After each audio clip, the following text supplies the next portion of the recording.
Hello friends, welcome back to my YouTube channel. और आज की मेरी वीडियो होने वाली है जो कंपनसेशन से रिलेटेड कुछ क्वेरीज आई थी उसके ऊपर कि कंपनसेशन में क्या क्या चीज़ें कंसिडर की जाती है। आप देख सकते हैं मेरे पास ये सर्कल जो स्टैम्प ड्यूटी के पर्पज से सर्कल रेट्स है होते हैं उसमें से बड़ौद तहसील की और बागपत जनपद की एक लिस्ट है। उसमें ही कुछ चीज़ें हैं वो मैं आपसे डिस्कस करूंगा। साथ में एनएचएआई की जो गाइडलाइंस है उसके अकॉर्डिंग क्या एप्लीकेबिलिटी होती है वो डिस्कस करेंगे।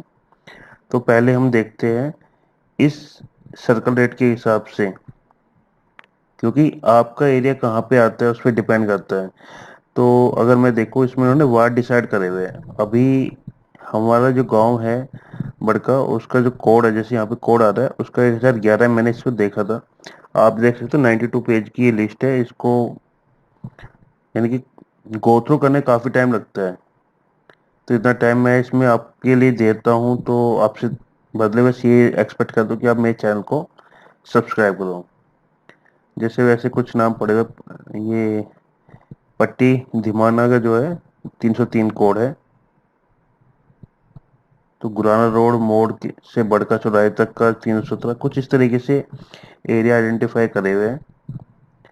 मैं चलता हूँ, एक सेकेंड, ये आ गया यहाँ पे। ये देखिए, ये बड़का गांव है, लिंक मार्ग अमीनगर सराय रोड बड़ौद, और इसका कोड है 1011। ऐसे और है, मलकपुर है 1013। तो ये मैंने देखा था कि हमारे गांव का क्या कोड पड़ता है, क्या रेट है। तो उस रेट के हिसाब से इसमें काफ़ी सारी चीज़ें थी। अब इसमें स्टेटस दिया हुआ है। ये कैसे, ये नगरीय है, अर्ध नगरीय है, ग्रामीण क्षेत्र, किस क्षेत्र में आते हैं। तो कोड यहाँ पे आ जाएगी लिस्ट में। उस कोड के आगे उसका एरिया का नाम होगा, उसका जो भी वार्ड का नाम है, किस एरिया के अंडर आता है, और अकृषक भूमि की दरें पर, यानी 1 मीटर में क्या रेट है, उसका एक गवर्नमेंट रेट है जो 2016 में पब्लिश किया गया था। तो चलते अपना 1011 नंबर पे, क्योंकि स्कैन है तो सर्च नहीं कर सकते, टाइम लग सकता है थोड़ा इसमें। ये देखिए, 1011 है, बड़का विकास प्राधिकरण बड़ौद के अंदर आता है और ये अर्ध नगरीय क्षेत्र है। और यहाँ पे जो रेट है 3900 का रेट गवर्नमेंट है प्रति वर्ग मीटर का। ऐसे और भी आगे काफी सारी चीजें हैं। एक तो ये सर्कल रेट दिखाने का पर्पज था कि क्या गवर्नमेंट का रेट है। और चलते सबसे लास्ट में, यहाँ पे कुछ चीजें हैं जो मैं आपको स्पेशली दिखाना चाहता हूँ। आप ये देख सकते हैं, अगर कोई चीज एक्वायर होती है उसके गवर्नमेंट ने पहले से रेट डिसाइड करे हुए हैं। तो उन्होंने बताया आवासीय भवनों में स्थापित घरेलू समर्सिबल पंप का न्यूनतम मूल्यांकन 30,000 रुपये प्रति पंप नियत किया जाता है। अगर आप रजिस्ट्री करा रहे हो और उसमें कोई पंप है तो उस केस में उसकी वैल्यू 30,000 होगी, अगर वो घरेलू है तो। वहीं पे अगर वही बोरवेल कुआं है जो कि कृषि के लिए यूज होता है, अगर यहाँ पे बोरवेल है उसकी मूल्य 80,000 रुपये है प्रति बोरवेल। कुआं का मूल्य होगा 10,000 रुपये। नल हैंडपंप का मूल्य प्रति नल हैंडपंप होगा 15,000। और कोठा युक्त ट्यूबवेल का मूल्य होगा 1,80,000। अगर ये कोई लैंड आता है, मीन जमीन एक्वायर हो रही है, तो आई थिंक ये आपको इस तरीके से और एक्स्ट्रा अमाउंट मिलेगा। पर एक चीज ये है, ये जो अमाउंट है ये शायद मल्टीप्लिकेशन फैक्टर से मल्टीप्लाई नहीं होगा, ओनली लैंड की जो वैल्यू है वही मल्टीप्लाई की जाएगी, उसी को गुना किया जाएगा। उसके बाद कुछ ये भी है कि अगर आपकी जमीन पे कुछ पेड़ है, फलदार या बिना फलदार कोई पेड़ है, उसकी एज के अकॉर्डिंग, कि उसकी उम्र क्या है, आयु क्या है, अगर 10 साल से कम है, 10 साल से ज्यादा, तो उसके अकॉर्डिंग उस पेड़ की वैल्यू भी लिखी हुई है। ये सागौन का है, उसका 10 साल से कम है 8500, 10 से ऊपर है 22,000। शीशम का भी ऐसे ही है, 8500, 22,000। इस तरीके से कुछ पेड़ वगैरह की लिस्ट दी हुई है कि अगर उस किसी जमीन पे पेड़ लगे हुए हैं और 10 साल से कम का है तो ये वाले फर्स्ट कॉलम के रेट एप्लीकेबल हो गए, और 10 साल से ज़्यादा तो सेकंड कॉलम के रेट एप्लीकेबल हो गए।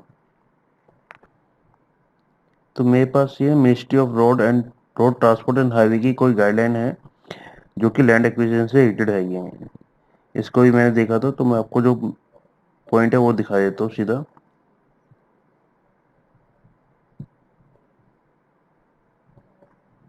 13 पेज पे है ये। एक इसमें ना जो मल्टीप्लाई फैक्टर, अगर रूरल लैंड होती है, ग्रामीण क्षेत्र की लैंड होती है, जो लैंड का वैल्यू होती है, सर्कल रेट होता है, उसको जनरली यहाँ पे 2 से मल्टीप्लाई किया जाता है। तो हर स्टेट का अलग अलग है, कहीं पे 2 है, कहीं पे कम भी होता है, तो डिपेंड वही करता है कि किस स्टेट में क्या एप्लीकेबल होता है। इन्होंने एक एनेक्डर भी दिया हुआ है कि किस स्टेट में क्या चीज़ एप्लीकेबल है। Certain undesirable practice have come to notice of the central government. कुछ ऐसी चीज़ें गवर्नमेंट के सामने आई है जो कि गवर्नमेंट को गुमराह करने के लिए की जाती है और सही भी नहीं है। तो इसमें लिखा है these include change in the nature of land और adoption of incorrect classification of land for determination market value of the land. तो होता क्या है, यहाँ पे लैंड यूज की बात की जा रही है कि आपकी मान लो कि जमीन खेती की है और आपको पता है उसका कंपनसेशन कम है। वहीं अगर कॉमर्शियल लैंड है, वो इंडस्ट्रियल लैंड है, उसका कंपनसेशन ज़्यादा होता है। तो कुछ लोगों ने क्या प्रैक्टिस करी कि अपनी जमीन पे इंडस्ट्री सेटअप कर दी, यानी कि 4 दीवार खड़े करके कुछ मशीनें रख दिया और उसको कमर्शियल में दिखाया कि ये तो हमारी कमर्शियल है, हमें ज़्यादा कंपनसेशन चाहिए।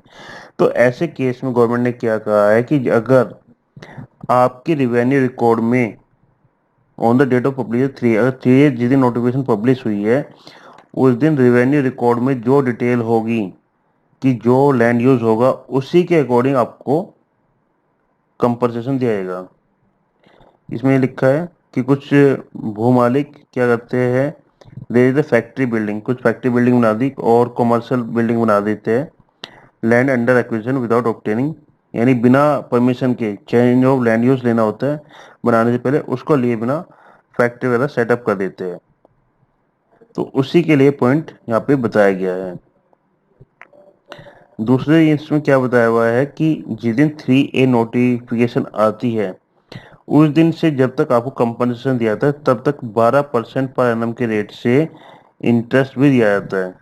इंटरेस्ट कह सकते हैं उसको। In this reason that in addition to the market value, जो भी मार्केट वैल्यू होगी लैंड की या फिर जो भी उसमें चीज़ें आ रही है, पेड़ है या कुआ, ट्वेल्व, ये जितनी भी चीज़ें, उसके अलावा आपको 12% पर एनम के हिसाब से और दिया जाता है। और कब तक होता है ये रेट, जब आपको अनाउंसमेंट हो जाती है या फिर आपसे लैंड ले लिया जो भी पहले होगा।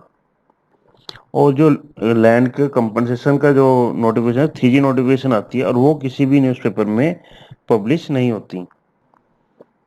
इसमें ये लिखा है though the land owner continue to enjoy delivery, means वो खेती करता रहता है from the land till its possession is taken, जब तक कि उसका गवर्नमेंट पोजेशन नहीं करती, एक्वायर नहीं करती।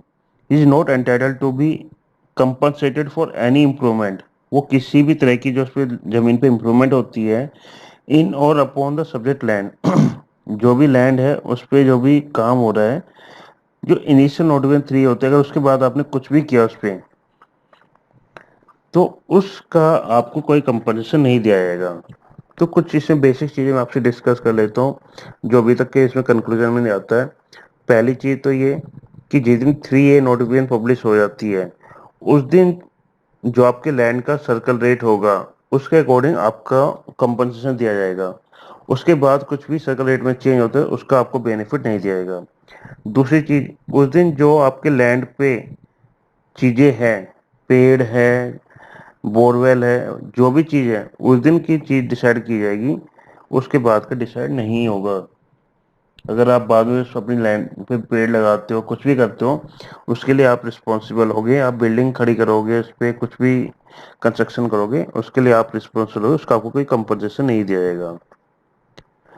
तो कुछ चीज़ें होगी। साथ में इसमें यहाँ पे लिखा है 12% आपको एडिशनल अमाउंट दिया जाता है परिणाम के हिसाब से, जिस दिन 3A नोटिफिकेशन आई उस डेट से लेके एक्चुअल अमाउंट कंपनसेशन जब मिलता है तब तक के लिए। तो आप देख सकते हो आजकल सेविंग बैंक में 2.7% है और FDs पे भी 5 से 6% मिलता है। यहाँ पे गवर्नमेंट आपको 12% देने का इसमें प्रोविजन है। तो कुछ चीज़ें थी जो मुझे लगा आपसे डिस्कस करनी चाहिए। पेड़ की वैल्यू हमने देख ली, जो जमीन पे आपका स्ट्रक्चर होता है उसकी वैल्यू देख ली, जो भी लैंड अगर एक्वायर होती है उसमें जो भी कुछ भी इसमें एडिशनल अमाउंट चीजें होती है उसके अकॉर्डिंग आपको कंपनसेशन दिया जाता है। और कोई मेरे पास इंफॉर्मेशन आई तो मैं आपके साथ शेयर करूंगा। मिलते हैं नेक्स्ट वीडियो में।